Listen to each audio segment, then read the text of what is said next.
മരണം രംഗബോധമില്ലാത്തൊരു കോമാളിയാണ്. എന്ത് ചെയ്യാം?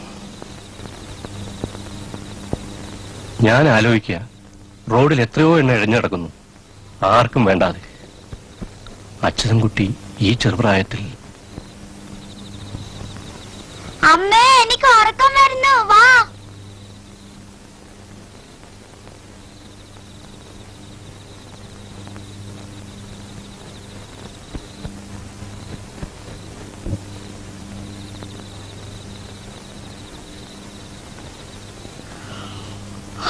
Hello uncle. ആ, മോളെ പ്രത്യേകം കണ്ടില്ല. പരീക്ഷയ്ക്കുള്ള പ്രിപ്പറേഷനാ. കാലത്ത് 5 മണിക്ക് എഴുന്നേക്കണം. ഇപ്പൊ തന്നെ ദേ മണി 10:30 10:30യോ? ഞാനറിഞ്ഞില്ല. ഞാനും ഇറങ്ങിയേക്കാം.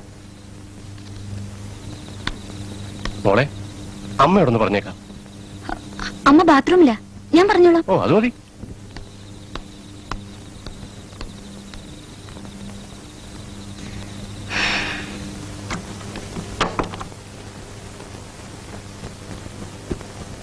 ചേച്ചിയുടെ സൈൻ ചെയ്യണം.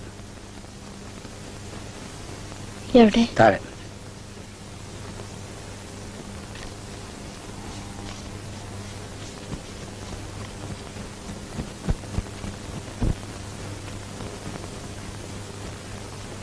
എന്തോന്നാടി കേക്കട്ടെ, നീ പറഞ്ഞാലല്ലേ അറിയൂ. അവരുടെ പരീക്ഷയൊക്കെ കഴിഞ്ഞു.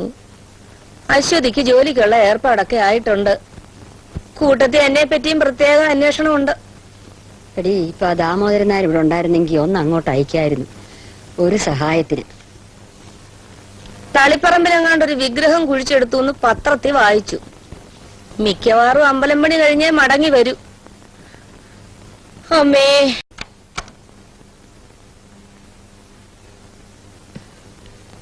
കുട്ടികൾ ഇപ്പോൾ ഇവിടെ ഇല്ല. സാരമില്ല. ഞാൻ വന്നത് ഒരു പ്രധാനപ്പെട്ട കാര്യം പറയാനാണ്. മുതിർന്നവർ പറയുന്നത് എല്ലാം കുട്ടികൾ കേൾക്കാൻ പാടില്ലല്ലോ.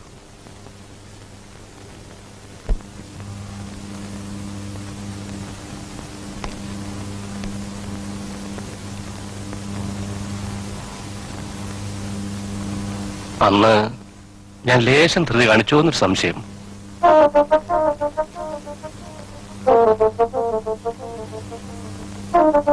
മിസിസ്